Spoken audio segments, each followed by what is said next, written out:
नमस्कार दोस्तों, मैं हूं हरीश चावला और आप देख रहे हैं 7-11 न्यूज़ और अमर मंथन खबर। ये तस्वीर है करनाल की, जहां आज सिरसा की सांसद कुमारी शैलजा आज करनाल में पहुंची और उन्होंने कांग्रेस के मेयर प्रत्याशी मनोज वधवा के लिए आज वोट भी मांगे। सबसे पहले वह CHD सिटी पहुंची, जहां स्थानीय नेताओं ने कुमारी शैलजा का भव्य स्वागत किया और ख़ास बात यह रही कि यहाँ पर कुमारी शैलजा ने मनोज वधवा के लिए लोगों से वोट देने की अपील भी की। उसके बाद कुमारी शैलजा करनाल के कार्यालय में पहुंची, जहां उन्होंने आज पत्रकारों से बातचीत की। उन्होंने आज पत्रकारों से बातचीत में कहा कि कांग्रेस निकाय चुनावों के लिए पूरी तरह से तैयार है और उनके कार्यकर्ता मेहनत कर रहे हैं। भाजपा पर निशाना साधते उन्होंने कहा कि भाजपा द्वारा कांग्रेस नेताओं को अपनी ओर खींचने की कोशिशें की जा रही हैं। सत्ता में रहने के कारण वे दबाव डालकर ऐसा कर रहे हैं, लेकिन कांग्रेस के ज़मीनी कार्यकर्ता पूरी ताकत से जुटे हुए हैं। त्रिलोचन सिंह के पार्टी छोड़ने के सवाल पर शैलजा ने कहा कि उनकी सुगबुगाहट तो पहले से ही थी। पार्टी ने हालांकि उन्हें समझाने की पूरी कोशिश की, लेकिन उन्होंने अपना फैसला बदल दिया। इसीलिए आज पार्टी ने उन्हें निष्कासित भी कर दिया। उन्होंने ज़्यादा टिप्पणी करने से बचते हुए कहा कि अब सभी को बैठकर चुनावी प्रदर्शन पर मंथन करना चाहिए। त्रिलोचन सिंह के हुड्डा गुट को साइडलाइन करने के बयान पर शैलजा ने कहा कि इस तरह के शब्दों का कोई मतलब नहीं होता। अगर वे ऐसा कह रहे हैं तो वही बेहतर जानते होंगे। कांग्रेस में सभी को साथ लेकर काम किया जाता है। दीपक बावरिया की कार्यशैली को लेकर पूछे गए सवाल पर शैलजा ने कहा कि पार्टी समय समय पर बदलाव करती रहती है। आलाकमान स्थिति और समय के अनुसार निर्णय लेती है। अब वे इंचार्ज नहीं हैं, इसलिए उन पर ज़्यादा टिप्पणी करना ठीक नहीं है। उन्होंने कहा कि नए नेता को हरियाणा की जिम्मेदारी मिली है। कांग्रेस संगठन पर पूछे गए सवाल के जवाब में कुमारी शैलजा ने कहा कि अब नया नेता, नया प्रभारी हरियाणा को मिल गया है और उन्हें उम्मीद है कि कांग्रेस संगठन का गठन भी पूरी तरह से हो जाएगा और कांग्रेस हरियाणा में फिर मजबूत बनकर उभरेगी। दिल्ली की CM रेखा गुप्ता पर पूछे गए सवाल में उन्होंने कहा कि दिल्ली की CM हरियाणा की बेटी बनी है। इस पर शैलजा ने कहा कि अच्छी बात है कि एक महिला को मौका मिला है, यह भाजपा का अंदरूनी फैसला है। देखिए कुमारी शैलजा ने आज पत्रकार वार्ता के दौरान कांग्रेस पर क्या आरोप लगाए और मनोज वधवा ने भी आज कई सवालों के जवाब दिए। देखिए 7-11 न्यूज़ और अमर मंथन खबर की यह विशेष रिपोर्ट। मैं हरीश चावला अपने सहयोगी संजीव चौहान के साथ करनाल। ये आपसे अनजान नहीं है, लोगों के बीच में रहना, मिलना जुलना, घुलना। कांग्रेस पार्टी ने इन्हें अपना प्रत्याशी बनाया है। लोगों में बहुत उत्साह है क्योंकि इनको अच्छे से जानते भी हैं और इनकी कार्यशैली भी सबने देखी। लोकप्रिय भी हैं, काम करने का जज्बा रखते हैं। सभी साथी इनके लिए लगे हुए हैं और मेरी सबसे अपील भी है इस चुनाव में बढ़ चढ़कर आगे आए और हमारे मेयर के प्रत्याशी मनोज वधवा जी और हमारे सभी पार्षद प्रत्याशी जो हैं उन सब के लिए अपने अपने क्षेत्र में असंध, नीलोखेड़ी, इंदरी, सब जगह परिषद में हमारे चेयरमैन के लिए, चेयरपर्सन के लिए और यहाँ कॉरपोरेशन है तो हमारे पार्षद और मेयर और जो भी कांग्रेस समर्थित हैं लोकल लेवल पर, मेरी सबसे अपील है कि सभी इनका साथ दें। भाजपा को मौका दिया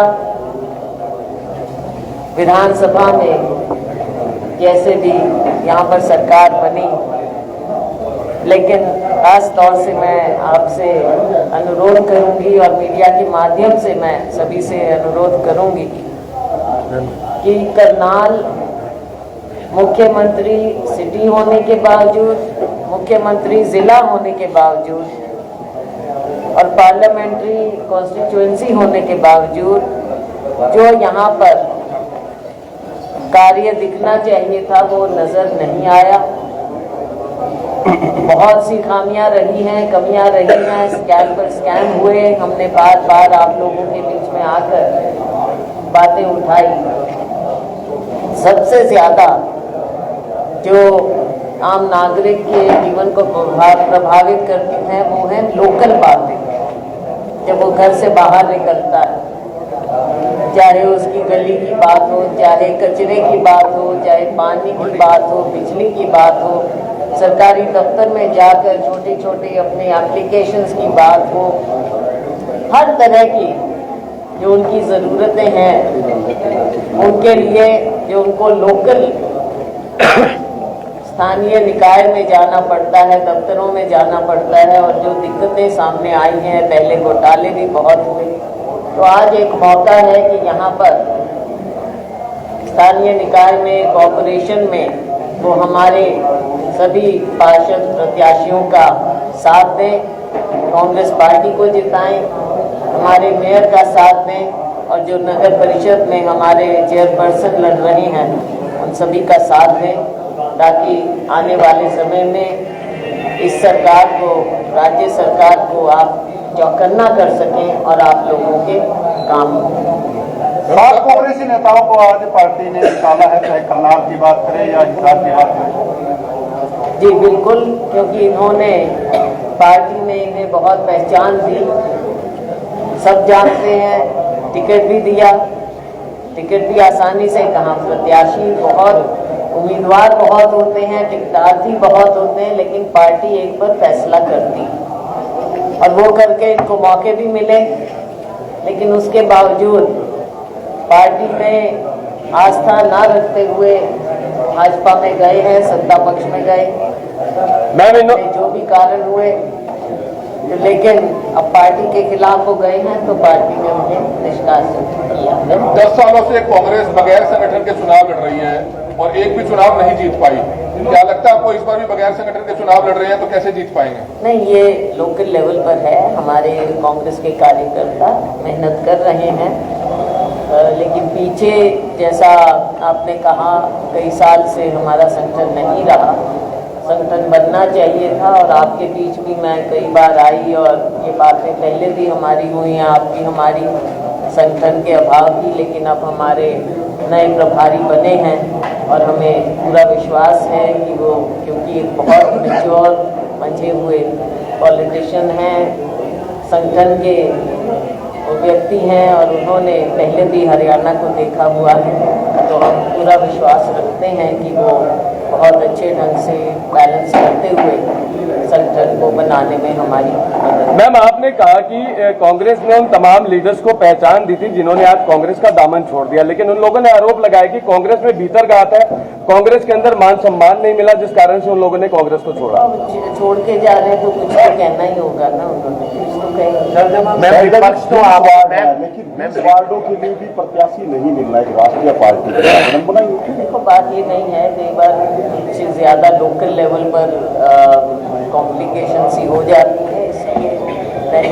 मैम, भाजपा ने एक बड़ा आरोप ये भी लगाया। मैम, आप विपक्ष में हैं और प्रतिपक्ष का नेता चुनना तो आपके हकदार हैं, आप उसके हैं, लेकिन वो भी नहीं चुना जा रहा है। इतना लंबा वक्त हो गया, भले ही आप विधायक ना हो लेकिन पार्टी के अंदर तो है। जी जी बिल्कुल, और अब शीघ्र ही वो भी होगा। जैसा मैंने कहा, नए हमारे प्रभारी भी बने हैं और आगे सत्र भी आएगा, शीघ्र ही फैसला होगा। मैम, भाजपा ने एक बहुत बड़ा आरोप लगाया है कि मेयर प्रत्याशी है मनोज वधवा जी करनाल से, उनके ही वार्ड से आप लोग पार्षद प्रतिनिधि नहीं उतार पाए। तो ऐसी बात किसने कहा है? भाजपा के लीडर ने बोला। किसने कहा है? नीरू खट्टर हमारे वार्ड नंबर 10 से प्रत्याशी हैं। जो आपको ये बीजेपी वाले कह रहे हैं वो गलत बोल रहे हैं, वो लोगों को गुमराह करने का काम कर रहे हैं। और कल भी आपने देखा उन्होंने किस प्रकार से गुंडागर्दी की। हमारे भाई जसपाल गोल्डी जी को वहां से बहला फुसला के उनका पर्चा वापस कराने का उन्होंने प्रयास किया। हम वक्त पे पहुंचे और गोल्डी जी ने कहा कि मैं मजबूती से चुनाव लड़ूंगा। उसके बाद उन्होंने जोर जबरदस्ती की, आपके सामने ही थी वो सारी मीडिया के अंदर वो क्लिप्स आई हैं। तो ये कहना कि हमारे वार्ड के अंदर, हाँ एक आध वार्ड के अंदर, वो भी अभी कुछ देर रुक जाइए आप, उसका भी खुलासा करेंगे। जो वार्ड नंबर 8 से जो हमने प्रत्याशी को टिकट दी थी, उसका भी थोड़ी देर तक करेंगे खुलासा। मतलब साहब आप कह रहे हैं कि जबरदस्ती इनको ले गए, लेकिन गोल्डी जी वहां करने क्या गए थे पंचायत भवन में, जबकि उस दिन नामांकन उठाने की अंतिम तिथि आपको बता दिया गया था कि उनकी आपस में वहां पे पंचायत हुई थी। पंचायत में ये फैसला हुआ था कि म्यूचुअल आप दोनों में से एक ही कॉलोनी के हैं, तो आप एक व्यक्ति इसमें से पर्चा उठा। शैलजा जी, नायब तो सिंह सैनी का उन्होंने जबरदस्ती करने का काम किया। शैलजा जी, नायब सिंह सैनी का कहना है कि बापू बेटे की पार्टी बन के रह गई, इसलिए कांग्रेस आगे नहीं बढ़ रही है, परिवार बात से आगे नहीं बढ़ रहा। देखो, वो उनको मुख्यमंत्री बनाया है उनकी पार्टी ने, और हम उम्मीद करते हैं कि वो हरियाणा के विकास की बात करें, और कांग्रेस पार्टी में क्या हो रहा है उस बात को छोड़ दें, हरियाणा के लोगों के विकास पर। प्रत्याशी ऐसे हैं जो कांग्रेस की पृष्ठभूमि से आते हैं, लेकिन वो चुनाव आजाद प्रत्याशी के तौर पर लड़ रहे हैं, क्या उन्हें कांग्रेस पे यकीन नहीं है? मैंने कहा कई बार लोकल बात होती है, लोकल वार्ड्स में भी और भी कई उम्मीदवार होते हैं, तो वो भर देते हैं। ऐसे वैसे चुनावों में भी होता है कि किसी पार्टी के वो टिकट मांग रहे होते हैं, नहीं मिलती तो मैम आपके साथ अगर असली तो वो है कैंडिडेट जिनको सिंबल मिला। मैम आपके साथ मैम एक सवाल आपके साथ अगर यहाँ पर दिव्यांशु बुद्धि राजा होते तो और पार्टी मजबूत बात ये है, ये कोई फॉर्मल तो था नहीं। मैं तो एक जगह चाय पीने आई थी, तो वहाँ पर मुझे कहा कि चुनाव हो रहा है, आप दफ्तर में आ जाओ, इसलिए मैं आ गई। तो ये हमारी कोई फॉर्मल, वरना हम लोग पहले हम बताते और साथियों को भी बताते, ये एकदम इम्प्रॉम्प्टू बात है। सैनी जी कह रहे हैं कि कांग्रेस को खत्म कर दिया, इस पर बताते जाइए। देखो, कांग्रेस का कांग्रेस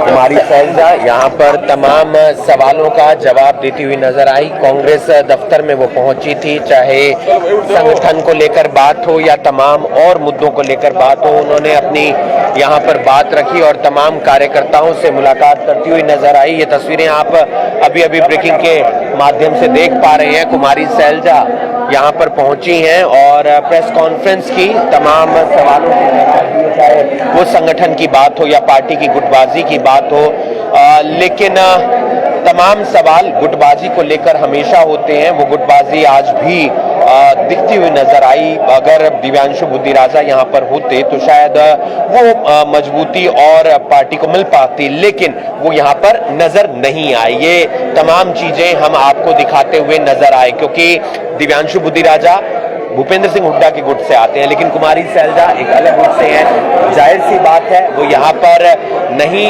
पहुंचे, और फिलहाल आप देख पा रहे हैं कि तमाम और नेता यहाँ पर मौजूद हैं, और कुमारी सैलजा यहाँ पर आई और आज तमाम मुद्दों को लेकर उन्होंने अपनी राय रखी, और चाहे वो संगठन का मुद्दा था, चाहे वो गुटबाजी का मुद्दा था। ये तस्वीरें आप अभी अभी ब्रेकिंग के माध्यम से देख पा रहे हैं। करनाल के कांग्रेस के दफ्तर से हम आपको ये तस्वीरें दिखा रहे हैं। देखना ये होगा कि क्या कुछ रहता है 2 तारीख को चुनावों में, कौन सी पार्टी जीत हासिल करती है और कैसा चुनाव होता है, और कौन मेयर बनता है, कौन पार्षद बनता है, और कांग्रेस इससे आगे बढ़ती है या फिर और कमजोर हो जाती है। ये तस्वीरें आप अभी अभी ब्रेकिंग के माध्यम से देख पा रहे हैं। मैं हूं आपके साथ हिमांशु नारंग। धन्यवाद।